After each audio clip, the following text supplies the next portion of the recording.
sekarang tuh kan kalau kita lihat ini manusia-manusia kadrun-kadrun tuh kan saya jengkel juga kadang-kadang ya. Karena mereka menghina-hina Tuhan kita terlalu berlebih-lebihan. Saya coba cepat Tuhan Yesus datang sudah. Iya kan? Nah, tapi saya bayangkan bahwa itu macam itu siapa itu Sakir naik daun di tanah segala macam itu mereka menghina-hina Tuhan.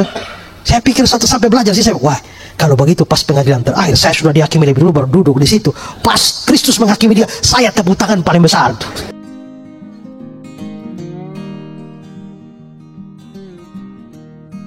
Baik, kita melanjutkan pelajaran kita. Kali lalu kita sudah bahas tentang kebangkitan orang mati. Sekarang kita bahas tentang penghakiman akhir atau pengadilan akhir. Ini sudah terakhir ya Pak? Atau belum? Oh masih ada ya. Kita tutup dengan surga dan neraka ya.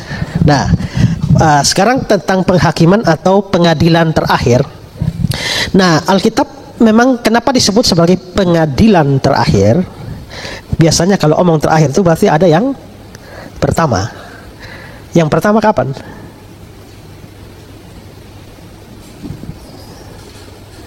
Kan kalau belum ada pengadilan yang pertama, bagaimana bisa tiba-tiba ada terakhir?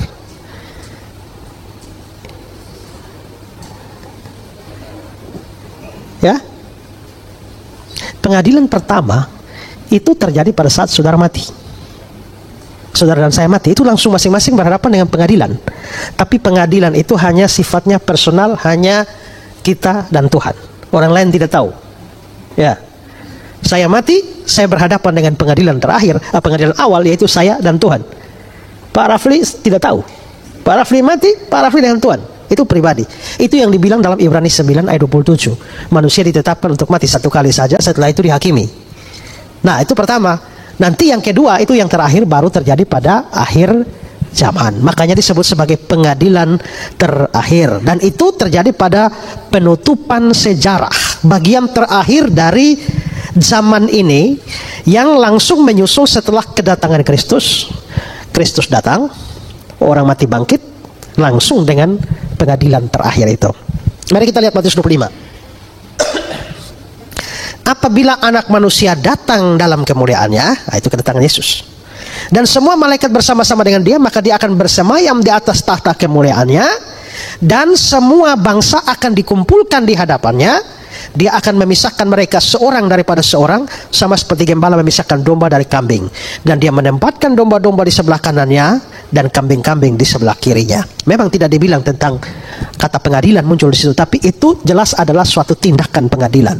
Dia memisahkan kambing dan domba, orang percaya dan orang tidak percaya, dan dia selanjutnya kalau kita baca ayat-ayat selanjutnya itu adalah pengadilan.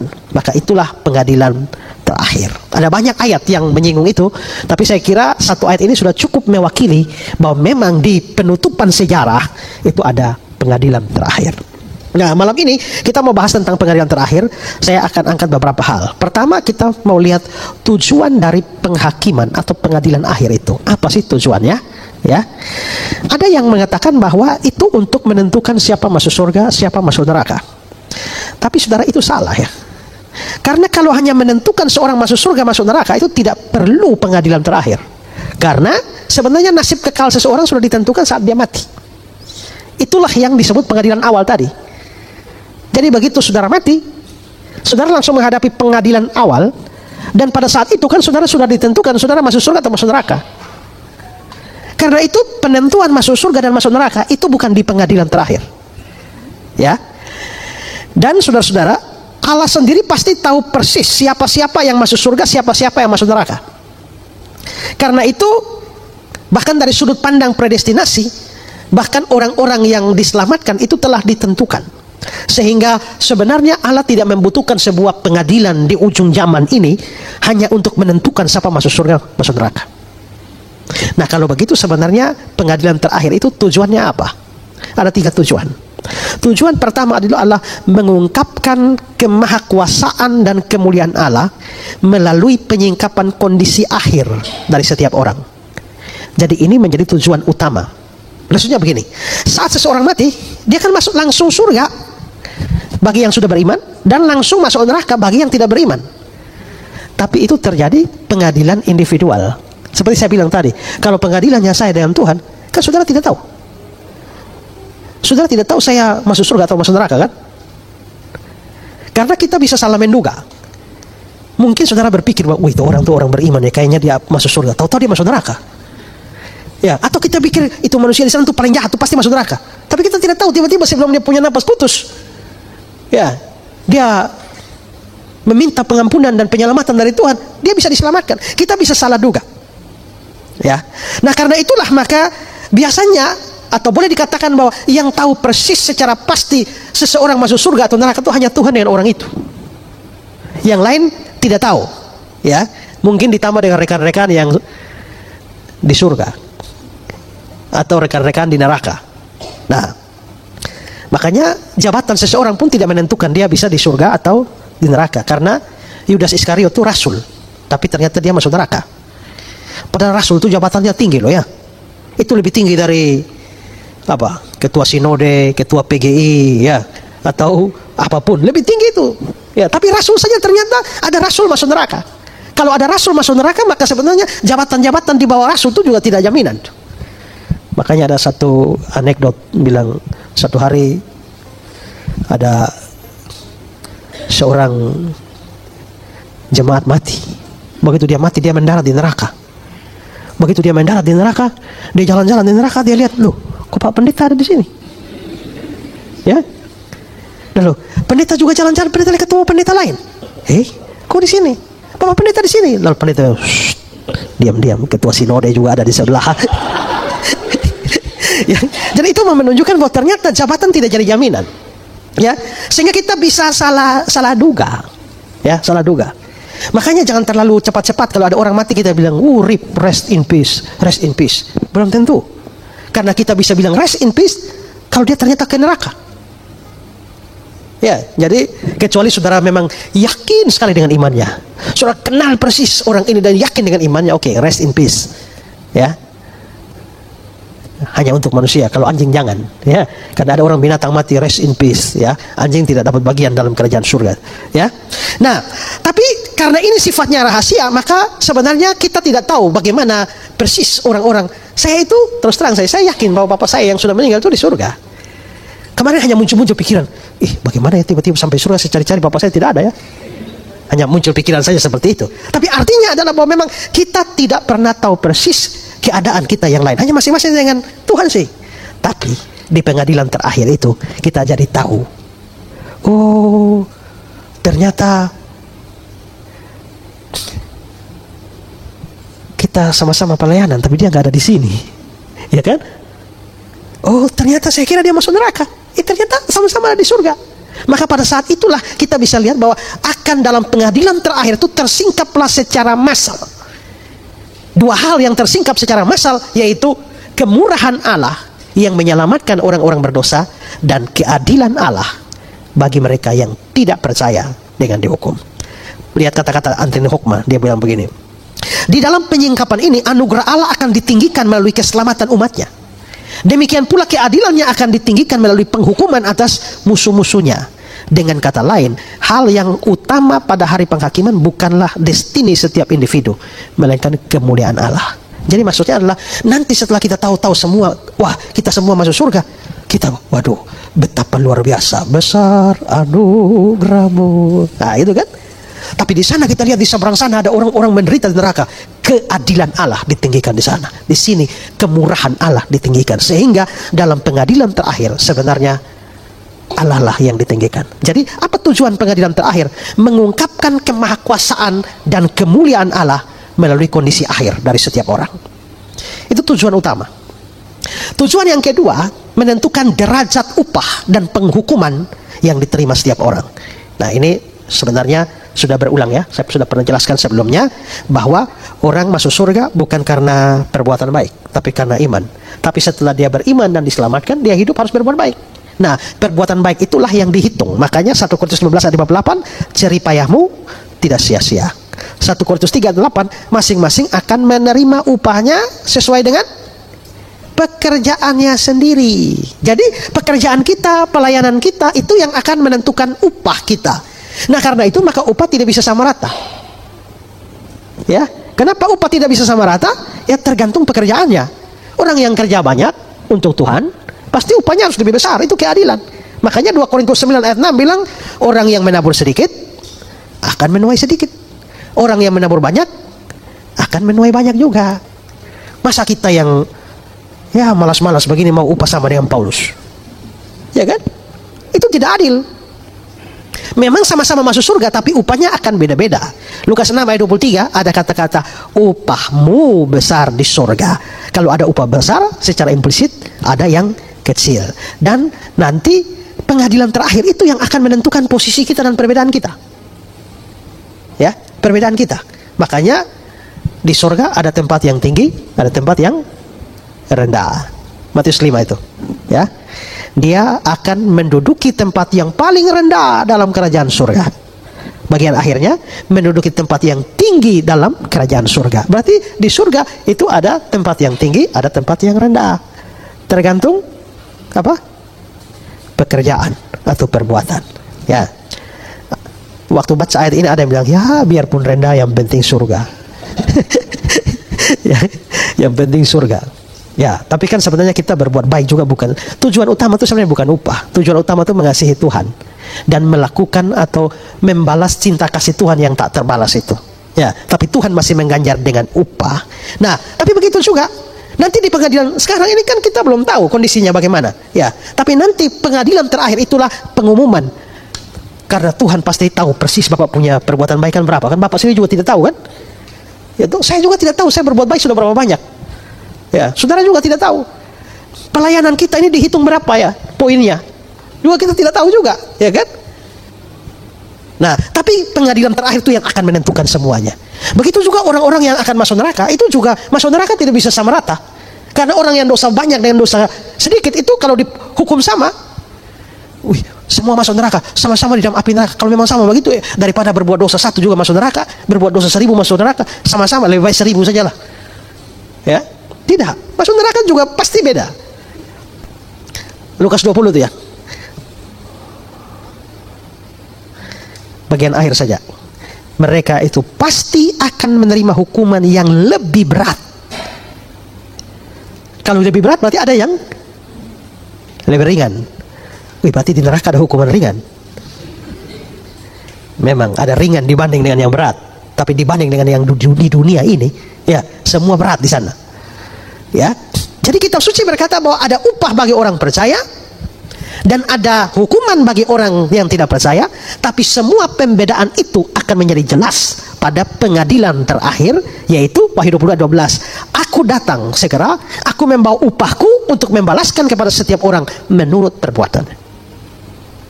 Nah, dari kalau sekarang saudara kerja buat Tuhan terlalu manis, bilang terlalu manis tapi ternyata hidup saya pahit terus.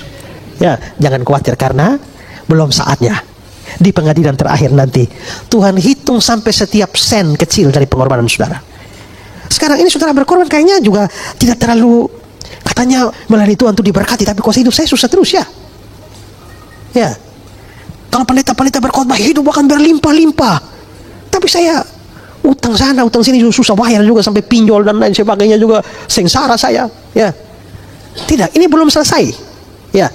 Semua baru akan genap kalau di pengadilan terakhir. Itu kedua. Tujuan ketiga, menyempurnakan keselamatan orang percaya dan penghukuman yang tidak percaya. Jadi itu yang kita sudah belajar itu ya. Kalau nanti waktu Tuhan datang ada kebangkitan orang mati. Lihat Daniel 12 ayat 2. Dari banyak di antara orang yang telah tidur dalam debu tanah akan bangun. Sebagian mendapat hidup kekal, sebagian mengalami kehinaan dan kengerian kekal. Jadi sekarang ini kalau mati kita masuk surga tapi belum sempurna. Kenapa belum sempurna? Kebahagiaan kita di surga kalau kita mati sekarang belum sempurna. Kenapa? Ingat pelajaran kali lalu. Karena yang masuk surga sekarang baru jiwa atau rohnya, tubuhnya belum. Begitu pula yang masuk neraka baru jiwa atau rohnya masuk neraka, tubuhnya belum. Maka biarpun sekarang mati bahagia di surga, bahagianya belum lengkap. Kalau ini orang tidak percaya, mati masuk neraka, menderita, tapi penderitaannya belum lengkap. Setelah pengadilan terakhir, ada kebangkitan orang mati kan sebelumnya, maka yang tadi di surga jiwa rohnya sekalian tubuhnya. tubuh yang sudah di-upgrade, pelajaran kita kali lalu, maka kebahagiaan di surga lengkap. Tapi yang tadi masuk neraka itu hanya jiwa rohnya, sekarang sampai tubuhnya sekalian, maka penderitaannya lengkap. Maka pengadilan terakhir itu tujuannya menyempurnakan kebahagiaan kita yang percaya, menyempurnakan penderitaan yang tidak percaya. Makanya kalau kita sekarang sudah percaya itu, biarpun susah sengsara juga dalam dunia ini ya, meskipun saya susah menderita dalam dunia, saya mau ikut Yesus sampai selama-lamanya. Kenapa? Ada kesempurnaan kebahagiaan di sana. Tapi kalau yang tidak percaya, sudah sakit menderita sengsara di neraka, itu belum sempurna. Sempurnanya nanti. Dan itu bikin tambah bahaya. Karena itulah yang sudah percaya bertahanlah sungguh-sungguh, yang belum percaya jangan sampai mati dalam ketidakpercayaan. Ya, nah itu tujuannya. Sekarang kedua, siapa hakim dalam pengadilan akhir? Coba kita lihat 1 Petrus 1 ayat 17. Dan jika kamu menyebutnya Bapa, yaitu Dia yang tanpa memandang muka menghakimi semua orang menurut perbuatannya. Jadi siapa hakimnya? Ya, menurut ayat ini apa? Bapa. Dan nanti ada banyak ayat yang menyatakan bahwa Bapa itu hakim. Ada 1 Petrus 2 ayat 23, 2 Tesalonika 1 ayat 5, Ibrani 11 ayat 6, Yakobus 4 ayat 12. Semua mengatakan Bapa menghakimi. Tapi ada lebih banyak ayat juga mengatakan bahwa Yesus yang menjadi hakimnya. 2 Korintus 5 ayat 10. Sebab kita semua harus menghadap tahta pengadilan Kristus, supaya setiap orang memperoleh apa yang patut diterima. Tahta pengadilan Kristus. 2 Timotius 4 ayat 1. Di hadapan Allah dan Kristus Yesus yang akan menghakimi orang yang hidup dan yang mati. Nah, kalau begitu apakah ayat-ayat ini bertentangan? Tadi bilang Bapa, sekarang bilang Kristus. Tidak. Karena kita bisa menafsirkan bersama-sama dan menyimpulkan bahwa sebenarnya Allah Bapa yang menghakimi dunia ini melalui Kristus. Itu bukan hal yang aneh.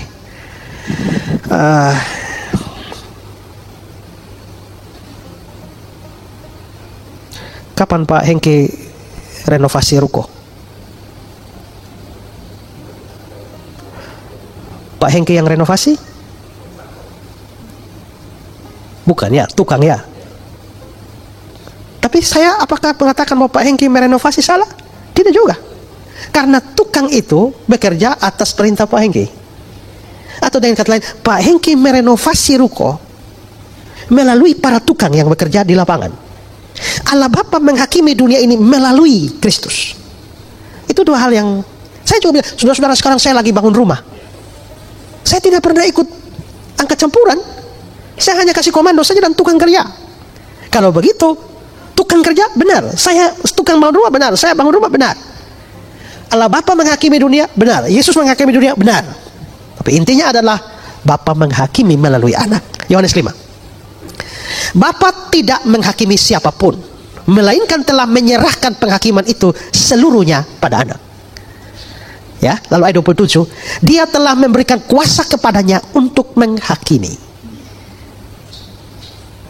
Dan kalau dipikir secara logis, memang masuk akal bahwa Yesus yang harus menjadi hakim. Mengapa Yesus harus menjadi hakim?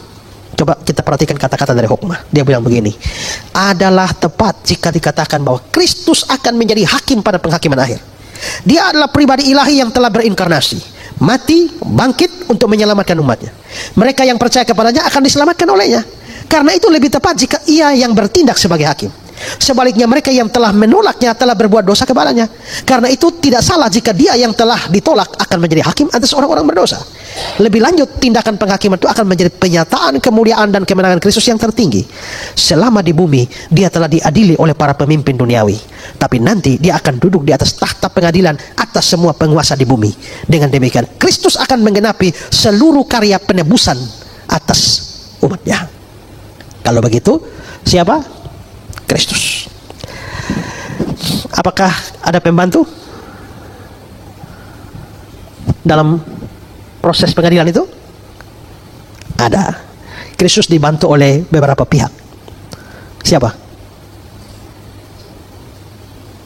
Pertama malaikat. Ya, Malaikat punya tugas apa di pengadilan terakhir? Kumpulkan seluruh manusia. Lihat Matius 24. Dan dia akan menyuruh keluar malaikat-malaikatnya dengan meniup sangkakala yang dahsyat bunyinya.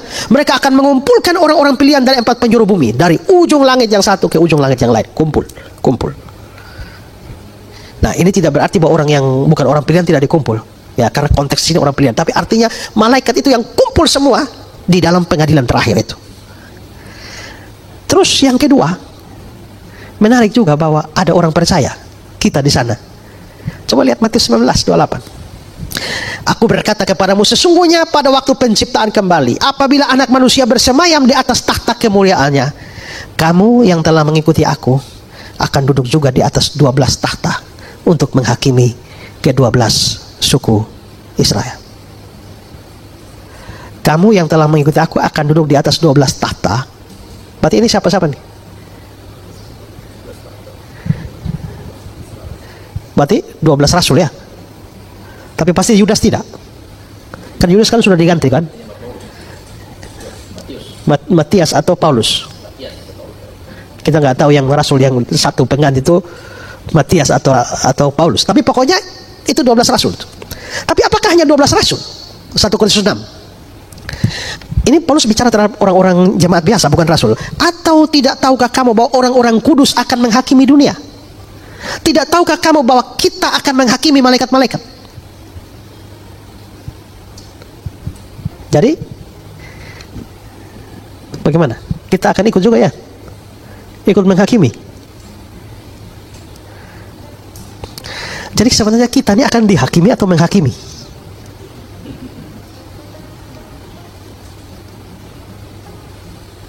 Nah, ini membuat ayat ini sukar. Ya, para penafsir itu menghadapi kesukaran karena di satu sisi ada banyak ayat yang mengatakan kita semua akan menghadapi tahta pengadilan Kristus. Seolah-olah kita menjadi terdakwa di sana.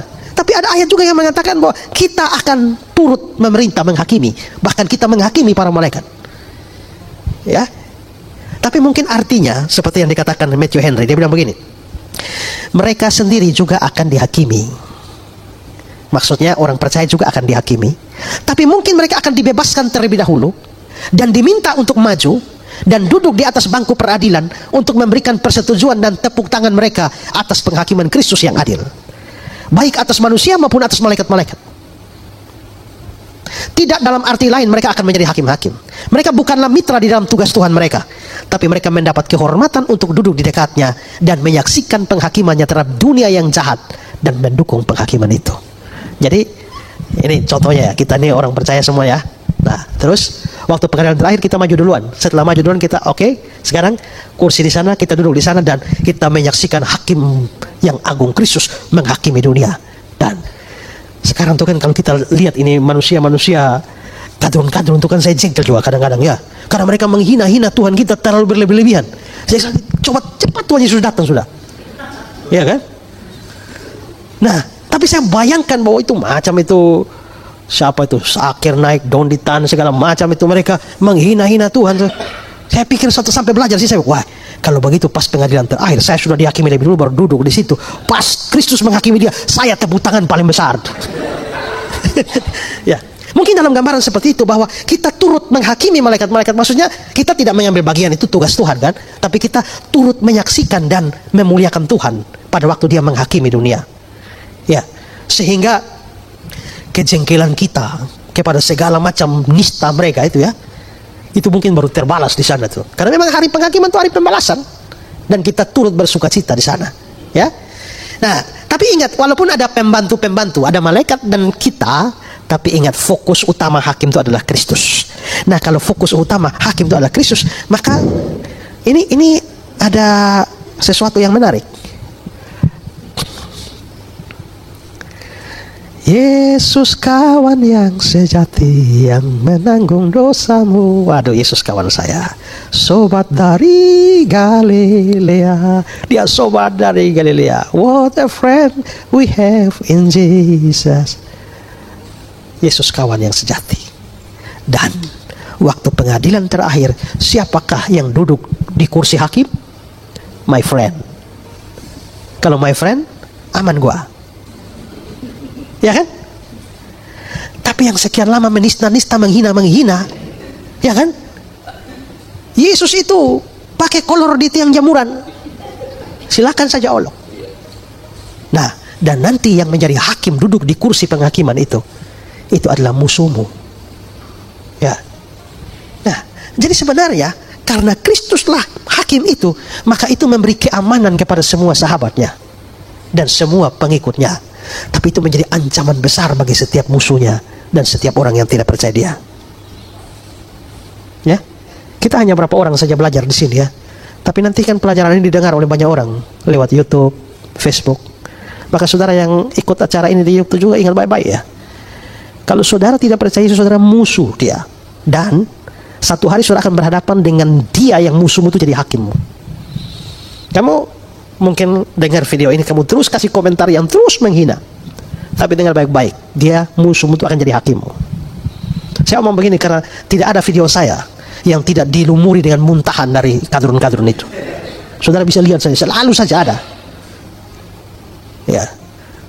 Tapi silakan. Karena hakim itu yang akan berdiri di hadapanmu.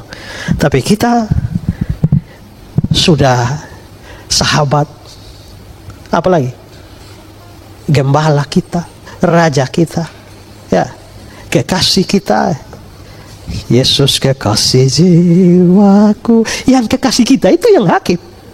Wah, berarti betul-betul aman sekali bagi kita kan? Ya, coba lihat kata-kata Spurgeon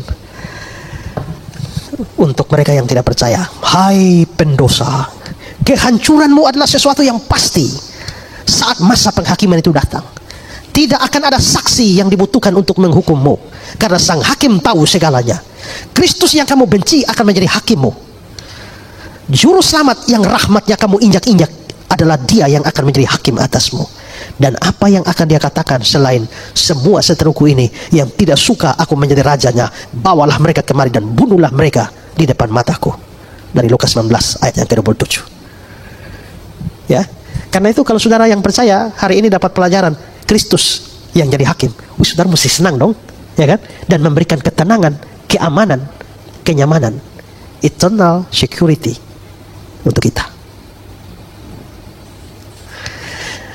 Tiap hari bangun tidur bersyukur Tuhan kasih napas, ya. Mau makan bersyukur Tuhan kasih makan, minum, terima kasih karena Tuhan kasih kekuatan, kesehatan. Tapi besok pagi kalau bangun jangan lupa bersyukur, terima kasih Tuhan karena ternyata yang jadi hakim ini adalah Engkau. Kan jarang kita bersyukur begitu kan? Nah, mesti belajar bersyukur begitu. Ketiga, siapa-siapa saja yang akan dihakimi. Ada beberapa grup yang akan dihakimi. Nomor satu, malaikat. Malaikat di sini adalah malaikat-malaikat jahat. Iblis dan semua pengikutnya. Lihat 2 Petrus 2 ayat 4. Sebab jikalau Allah tidak menyayangkan malaikat-malaikat yang berbuat dosa, terus kalimat terakhir, menyimpan mereka sampai hari penghakiman. Ya. Jadi malaikat-malaikat yang berdosa ini Allah masih simpan mereka, tunggu sampai hari penghakiman. Yudas 6. Dan bahwa dia menahan malaikat-malaikat yang tidak taat pada batas-batas kekuasaan mereka, tetapi yang meninggalkan tempat kediaman mereka dengan belenggu abadi di dalam dunia kekelaman sampai penghakiman pada hari besar. Itu akhir zaman. Nah, ayat-ayat ini agak sukar ditafsirkan, termasuk di 2 Petrus 2 ayat 4 tadi, kata neraka di situ itu tidak umum. Karena neraka yang biasanya pakai Hades, ini Tartarus. Ini satu kata yang tidak dipergunakan di tempat lain, sehingga agak sukar dipahami artinya. Maka neraka di sini tidak boleh dipahami sebagai neraka biasa. Ya, tapi yang pasti di sini adalah bahwa malaikat-malaikat itu disimpan pada hari untuk hari penghakiman. Ya. Nah, dalam penghakiman itulah baru malaikat akan diadili dan dilemparkan dalam neraka yang sebenarnya. Matius 25 ayat 41. Enyahlah ke dalam api kekal yang telah sedia untuk iblis dan malaikat-malaikatnya. Jadi semua iblis, roh jahat, kuntilanak, dedemit, apalagi kuturuyuk dan segala macam jenis setan-setan lokal, ya tuh. Nah, itu semua itu baru akan dilemparkan ke dalam api dan belerang pada penghakiman terakhir. Kalau begitu sekarang saya tanya, setan sudah ada di neraka sekarang atau belum? Sudah ada setan di neraka atau belum? Belum ada. Bagaimana dengan hamba-hamba Tuhan yang mengaku sudah pergi ke neraka, lalu lihat setan di sana? Yang pakai trip to hell. Ya. Ini semua dari Alkitab loh. Ya. Kita harus lebih percaya apa kata Alkitab dari apa kata orang. Satu hari saya khotbah di gereja GSJS. Saya bahas ini nih. Karena waktu ada orang kerasukan, lalu Yesus usir setannya, itu iblis kan ketakutan lihat Yesus. Mau apakah engkau daripada kami? Apakah engkau mau menyiksa kami sebelum waktunya? Jadi iblis juga tahu dia akan disiksa, tapi belum waktunya. Kapan waktunya? Pengadilan terakhir. Nah, terus waktu itu saya berkhotbah, karena itu saudara jangan percaya dengan pendeta-pendeta yang mengaku pergi ke neraka, lalu lihat setan di sana dan setan ada menyiksa orang-orang di neraka. Dua kesalahan. Kesalahan pertama, setan belum ada di neraka. Kesalahan kedua, kalau setan masuk neraka itu disiksa, bukan menyiksa. Siapa angkat setan jadi algojo di neraka? Lalu saya kasih contoh kutipan pendeta Yesaya Pariaji dalam majalahnya ini mengaku bahwa saya melihat setan mencabik-cabik orang berdosa. Setelah khotbah selesai kan biasa pendeta ke depan tuh ya, terima jabatan tangan. Tiba-tiba satu jemaat datang, Pak, saya bisa bicara? Silakan. Saya bukan jemaat di sini. Saya hanya kebetulan datang di sini. Saya sudah diberkati dengan puji-pujian, tapi saya sangat tidak suka dengan khotbah Bapak. Dia suara keras sama saya. Saya bilang, kenapa? Kalau Bapak khotbah itu jangan singgung-singgung pendeta lain. Ya. Bapak kalau khotbah omong firman Tuhan saja, jangan singgung pendeta lain. Saya bilang, saya bicara kesalahan bahkan kesesatan. Kamu tidak baca Alkitab, bagaimana Paulus menyebut nama-nama orang? Sekarang kamu kasih saya satu ayat. Di mana di dalam Alkitab setan sudah di neraka? Kasih ayat. Dia bilang, saya memang tidak tahu. Kalau tidak tahu, diam. Saya suara keras juga. Bahkan saya lebih keras dari dia. Sampai itu, jadi orang-orang semua datang berkerumun di situ. Setelah itu pihak gereja datang bicara dengan saya. Jadi saya bilang, saudara kan tidak beritahu saya. Saudara kan undang saya khotbah, kan saudara tidak kasih batasannya. Saudara kan pasti sudah tahu saya khotbah bagaimana tuh. Ya hantam-hantam saja. Tapi kalau misalnya gereja ini merasa, oh Pak, karena begini, maka di gereja ini jangan begini ya. Kalau saudara omong begitu kan saudara tuan rumah, pasti saya ikut. Ya kan? Tapi karena saudara tidak omong, ya saya hajar saja. Ya misalnya ada gereja yang minta, Pak, kalau khotbah di sini jangan singgung-singgung Islam ya Pak. Takutnya gereja kena imbas. Oh ya sudah. Ya. Saudara-saudara di dalam agama nah, itu aja. Ya itu saya waktu khotbah di Kanada tuh, boleh khotbah, tapi Pak tolong Pak ya, pertama jangan singgung teologi kemakmuran, kedua jangan singgung bahasa roh, ketiga jangan singgung Pentakosta ketiga, karena itu rawan di sini Pak. Ya sudah, gak apa-apa, saya usah singgung kan. Ya ngomong di depan kan, kalau tidak kan saya, kata orang Ambon, pele putus malintang patah. Maksudnya pele itu menghalangi, kalau kamu palang sini putus, kamu palang sini patah. Nah, jadi di sini kita bisa melihat bahwa Alkitab mengatakan begitu. Tuhan tuh simpan iblis itu sampai hari penghakiman, ya. Nah, karena itulah maka kita harus percaya kepada Alkitab. Semua yang datang bawa penglihatan apapun kalau tidak cocok dengan Alkitab, ya buanglah itu, pakailah Alkitab. Jadi kelompok pertama yang akan maju dalam pengadilan terakhir itu iblis itu dan kaki tangan semua itu. Baru nomor 2 manusia. Nah, manusia ini kita bisa bikin beberapa kategori. Pertama, yang sudah mati maupun masih hidup. Lihat 2 Timotius 4 ayat 1. Yang akan menghakimi orang yang hidup dan yang mati. Maksudnya hidup dan mati ini apa? Karena misalnya Tuhan Yesus tahu-tahu datang malam ini ya, contoh saja. Ya berarti kan kita masih hidup, belum mati. Yang lain-lain kan sudah mati. Berarti pada waktu Yesus datang kan memang ada yang masih hidup. Kalau orang yang sudah mati akan dibangkitkan. Tapi kita yang masih hidup tidak perlu mati lagi baru bangkit. Kita langsung diubah. Maka kita tidak perlu mengalami kematian. Maka memang ada 2 grup. Satu sudah mati, satu masih hidup pada waktu Yesus datang. Nah, orang-orang yang dihakimi termasuk yang sudah mati, dan termasuk yang masih hidup pada waktu Yesus datang. Ya, dan tentang yang mati ini tidak peduli mati di mana dan bagaimanapun kondisi tubuh atau mayatnya, semua akan dibangkitkan untuk dihakimi. Yang dikubur normal, kuburannya akan terbuka dan keluar. Yohanes 5. Janganlah kamu heran akan hal itu, sebab saatnya akan tiba bahwa semua orang yang di dalam kuburan akan mendengar suaranya. Ya. Jadi yang kubur normal, semua yang dalam kuburan artinya dia dikubur normal. Tapi juga ada banyak yang tidak dikubur. Ya, ada kalau mati di laut itu kan tidak ada kuburannya. Dan ada, saudara lihat Wahyu 20:13, maka laut menyerahkan orang-orang yang mati di dalamnya dan mereka dihakimi masing-masing menurut perbuatannya. Mengapa laut disebut secara khusus? Karena sejak dunia diciptakan sampai ini hari ada begitu banyak orang yang matinya di laut.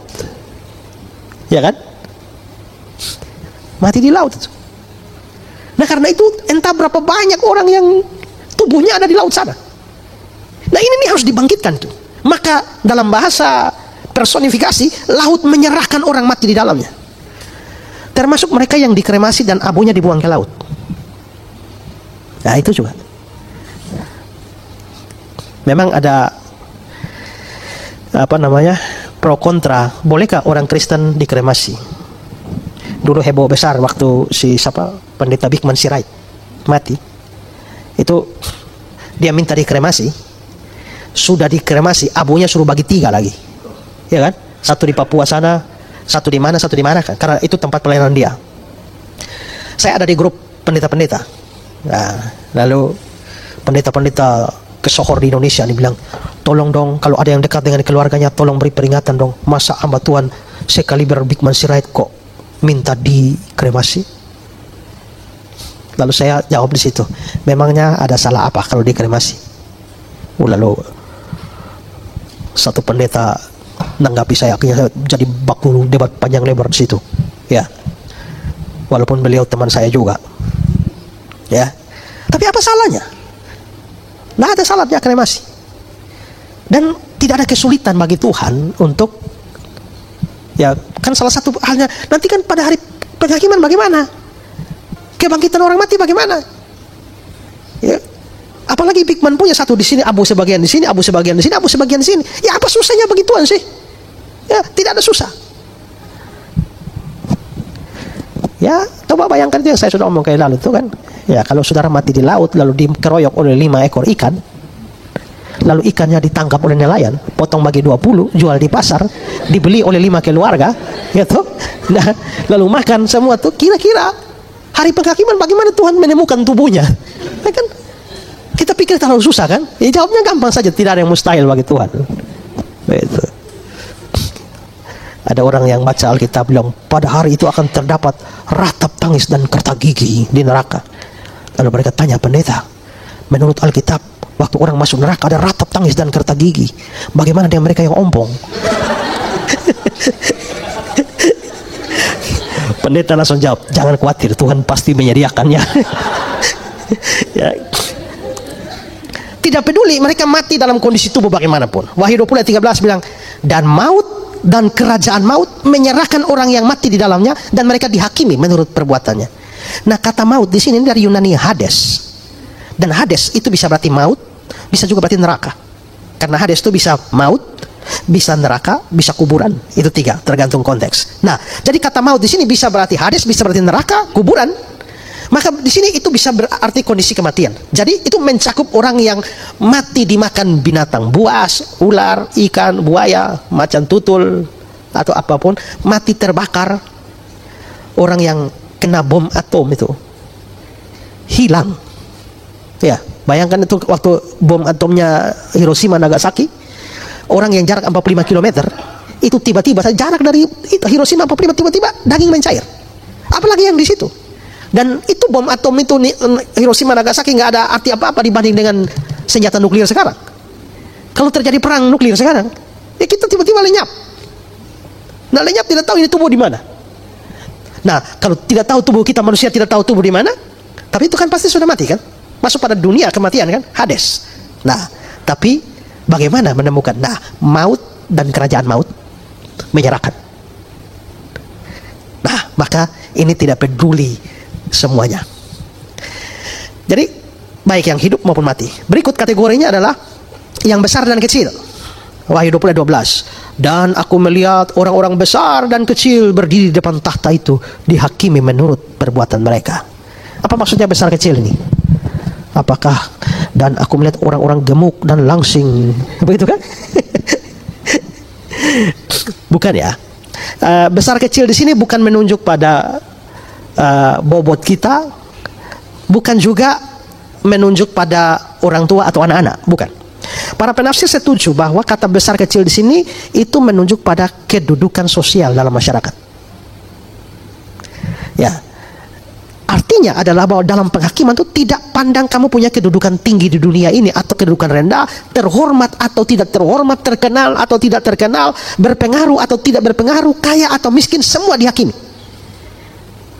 Ini kalau di pengadilan dunia ini kan yang banyak yang terhormat biasanya hukumannya lebih ringan atau bisa lolos ya. Ya.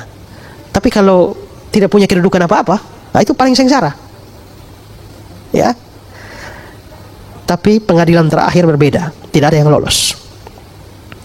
Ketiga, kategori ketiga, orang percaya maupun tidak percaya. Pengkhotbah 3:17.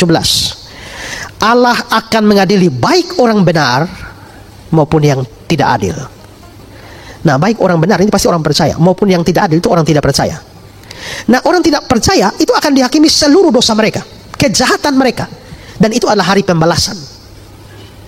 Tapi bagaimana dengan orang percaya? Apakah Allah akan mengadili dosa kita? Tidak. Kenapa?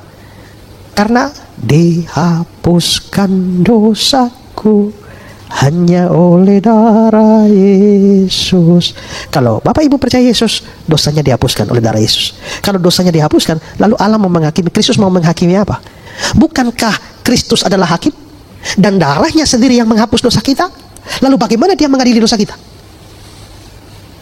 Maka di hadapan juru selamat kita, tidak ada satu dosa kita yang dihakimi.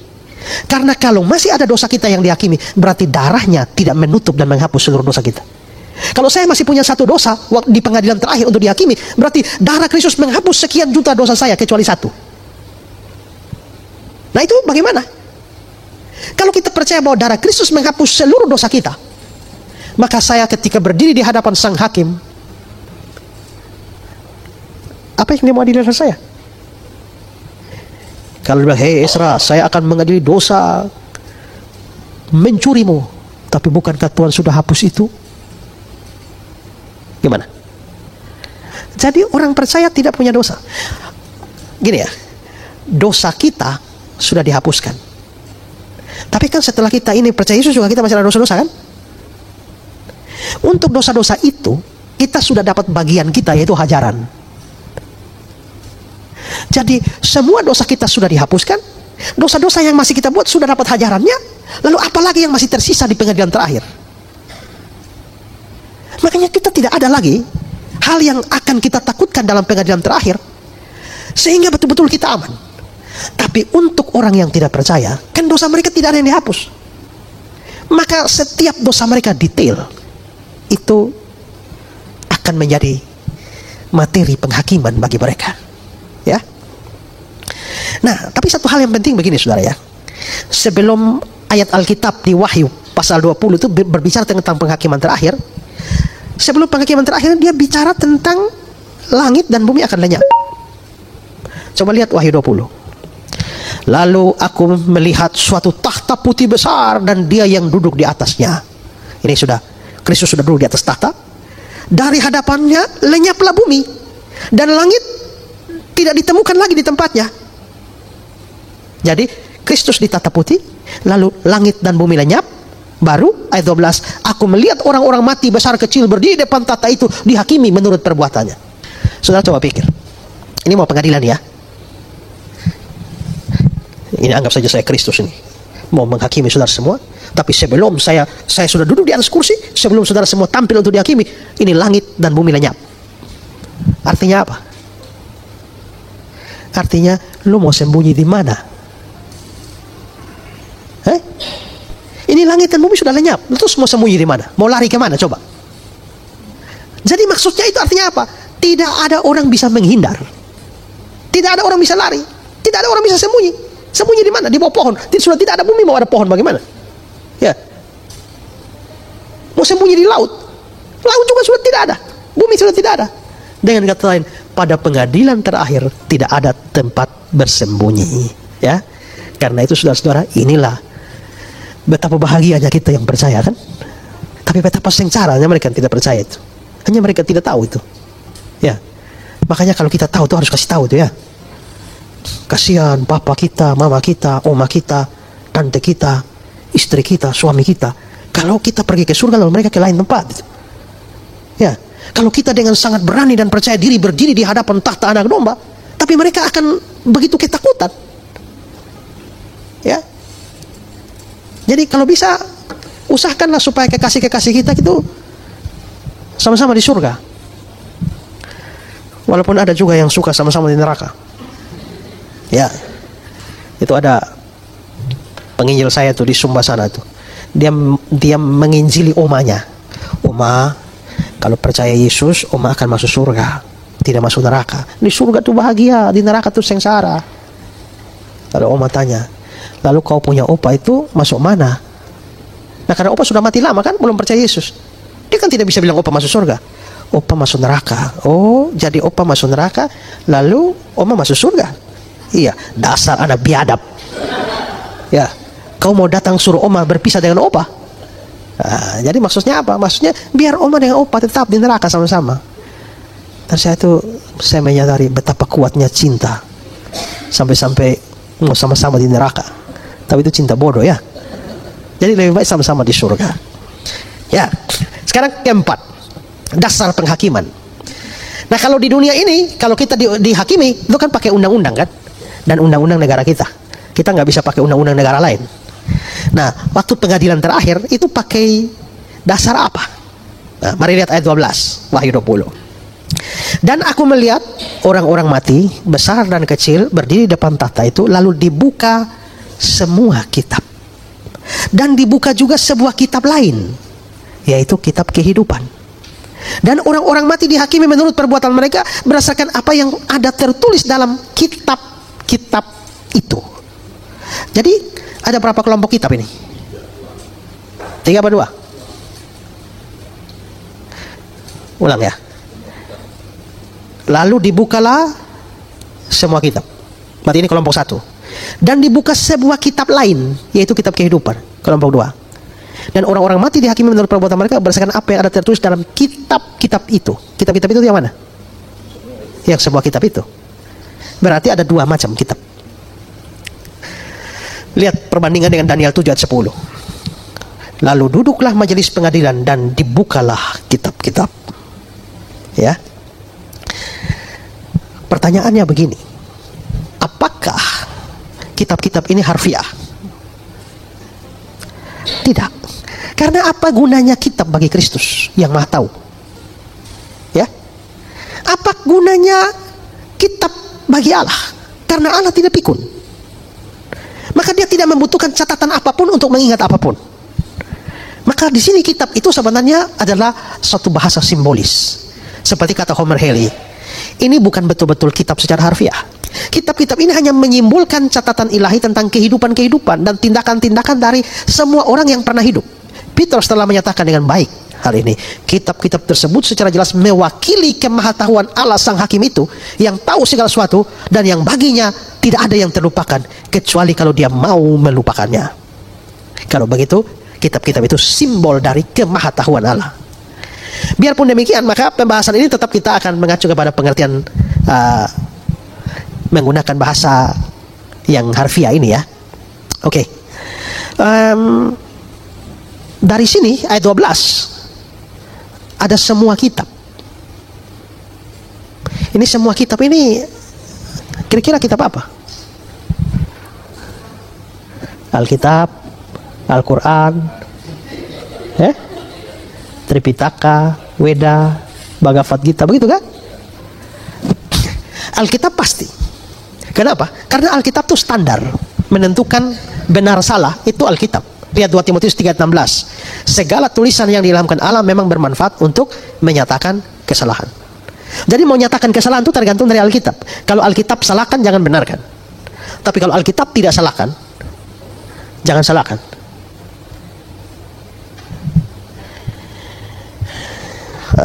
Pendeta Budi Asali pernah cerita, dia satu kali ngajar, terus dikasih botol aqua dengan gelas. Sementara dia ngajar-ngajar, dia ambil aqua dan dia minum, tidak pakai gelas.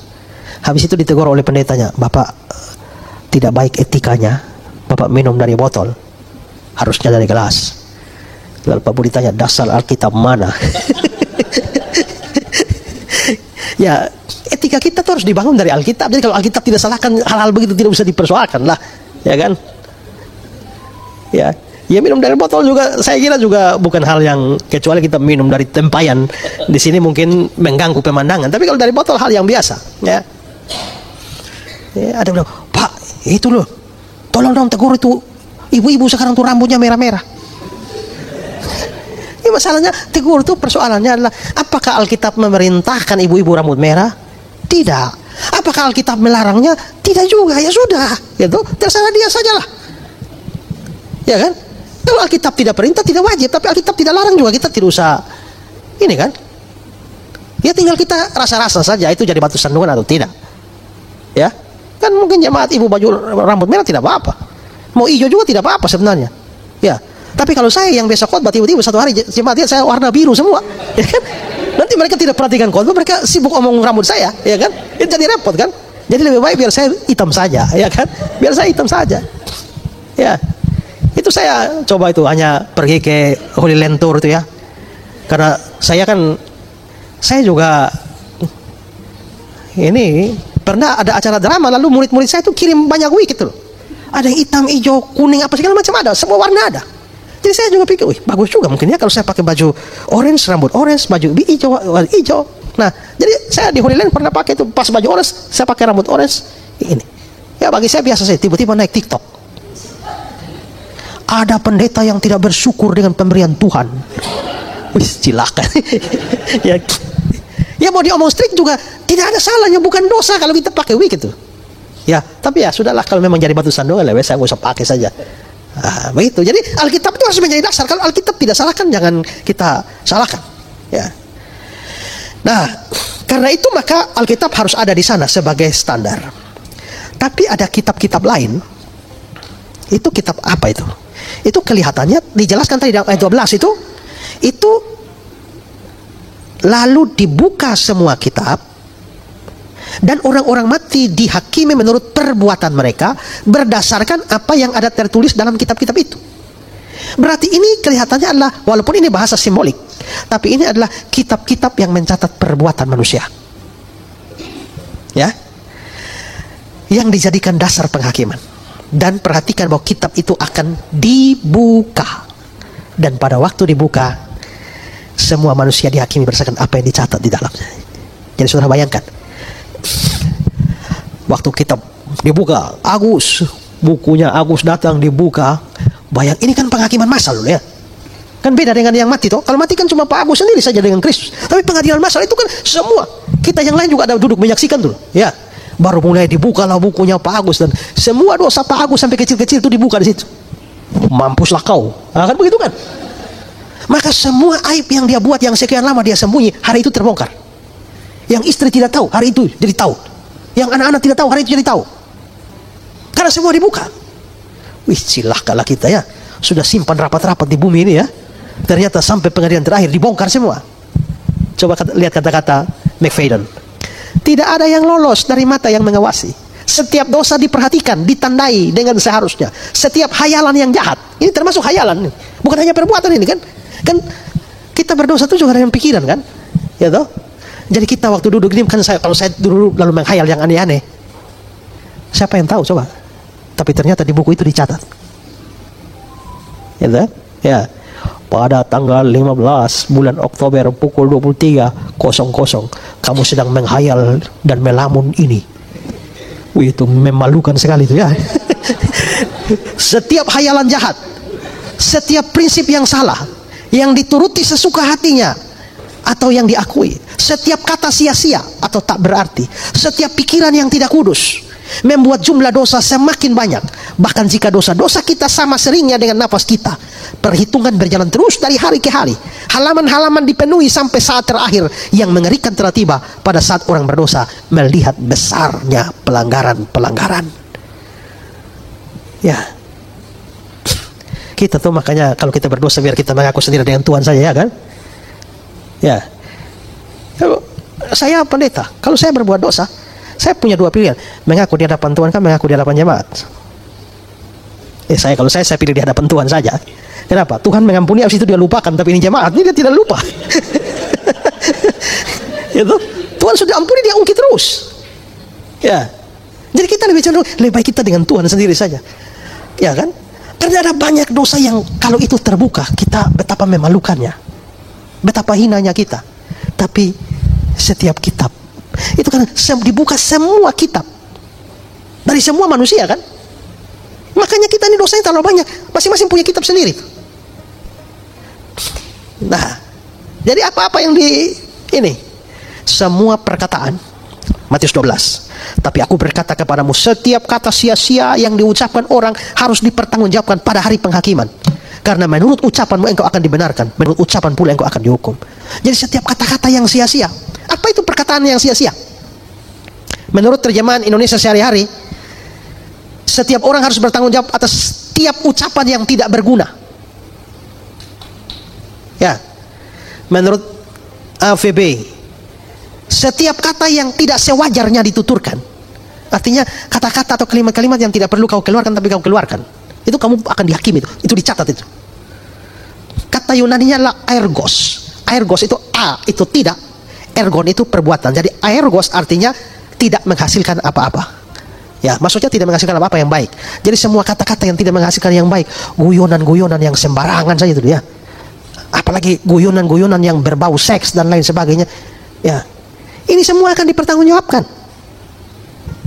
Nah, kalau kata-kata yang tidak bermanfaat saja dipertanggungjawabkan, apalagi makian-makian, itu dipertanggungjawabkan.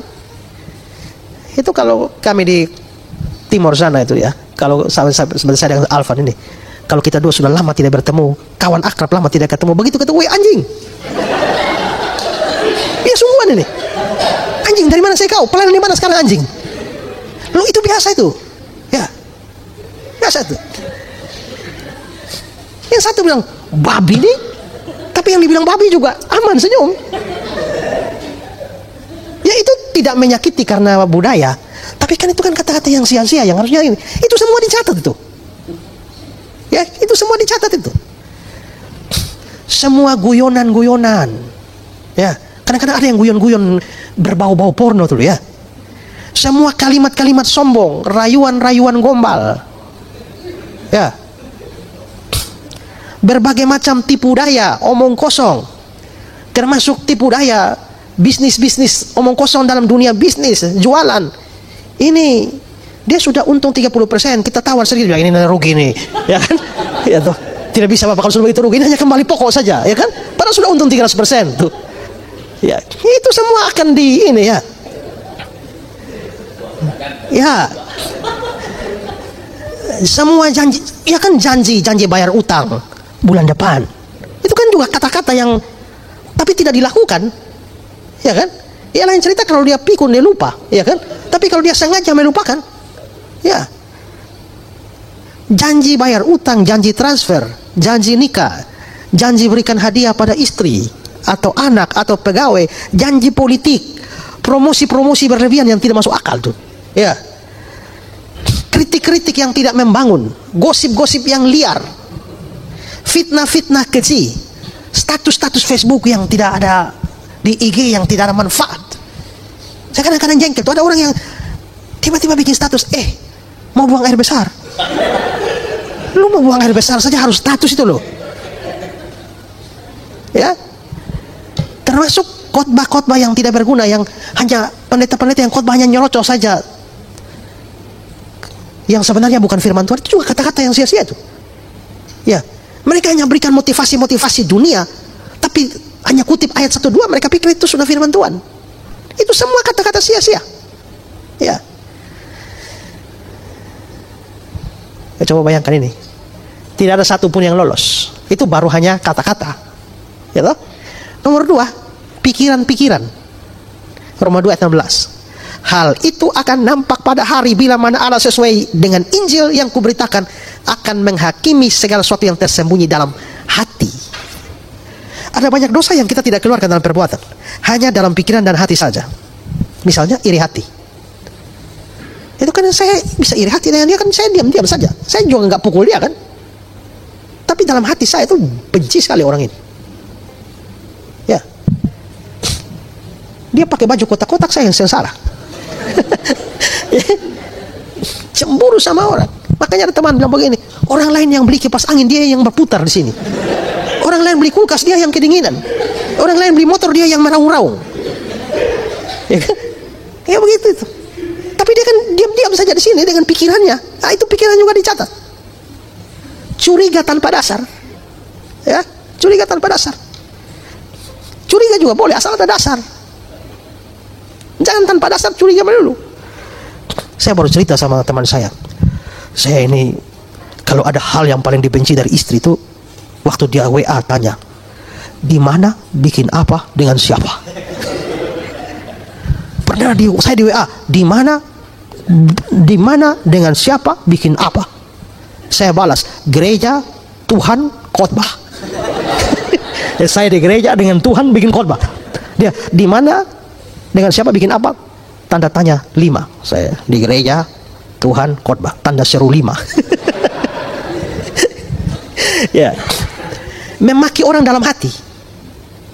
Ada makian yang keluar, tapi ini hanya maki dalam hati. Rencana jahat, pikiran cabul, lamunan liar, motivasi yang tidak lurus, termasuk dalam pelayanan.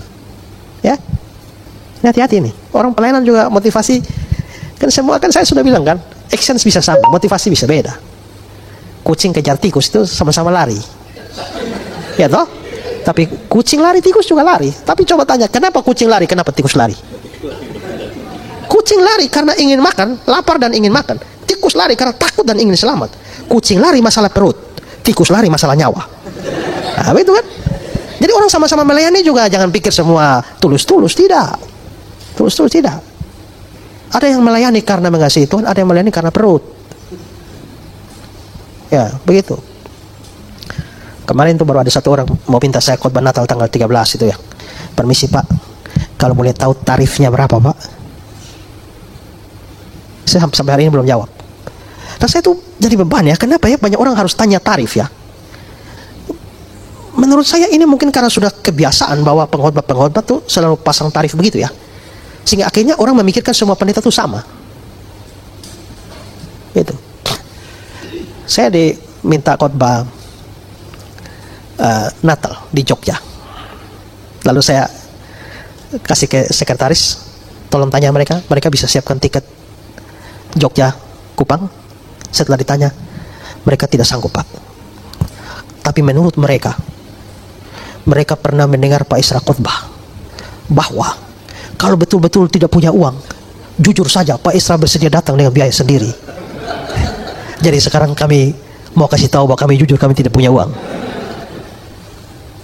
Ya, saya bilang sekretaris, terima.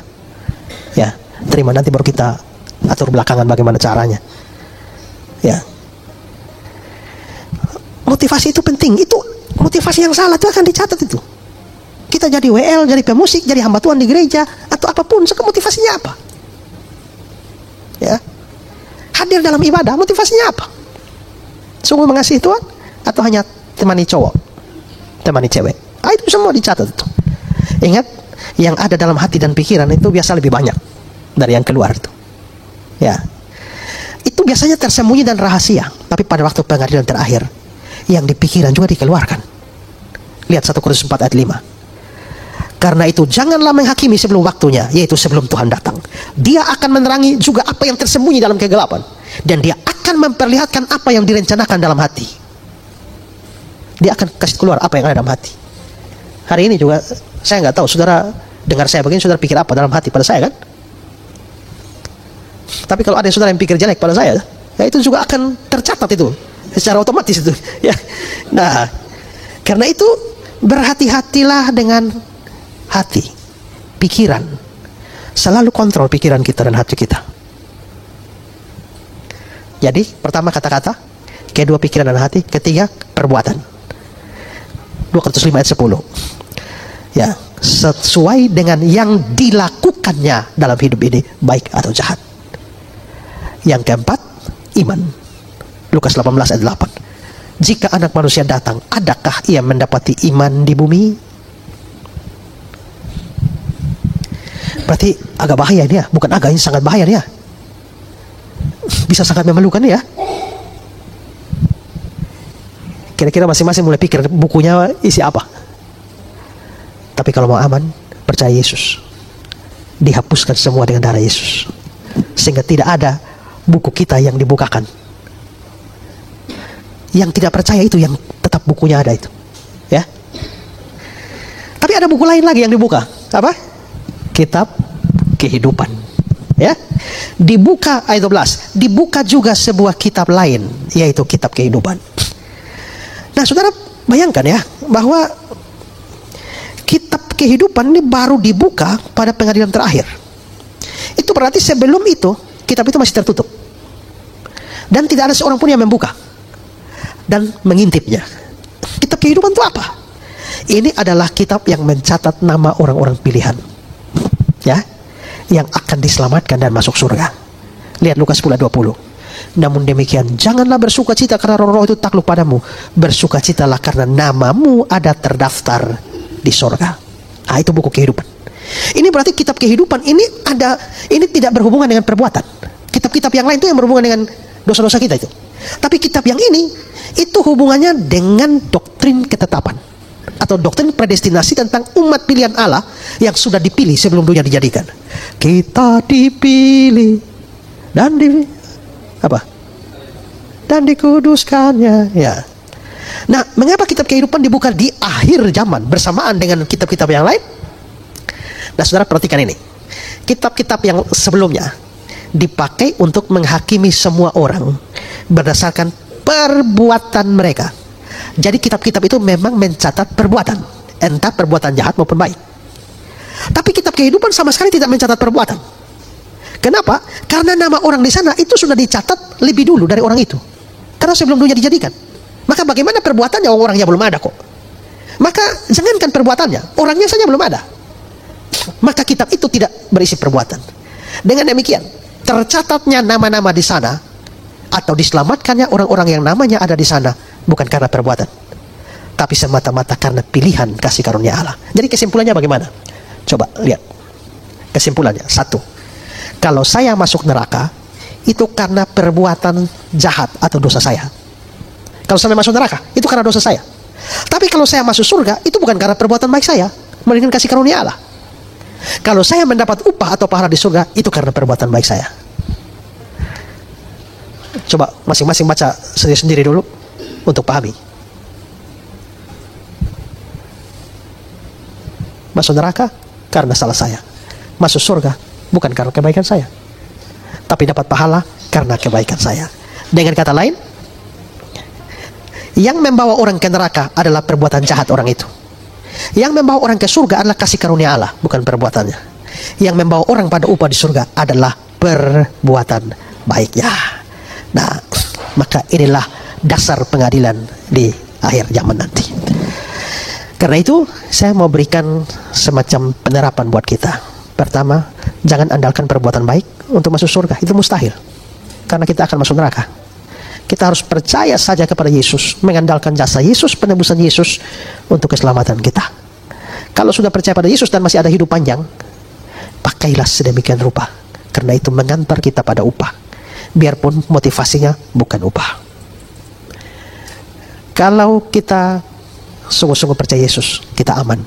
Karena Sang Hakim itu adalah kawan kita. Semua dosa kita dihapus olehnya. Lalu apa yang kita takutkan?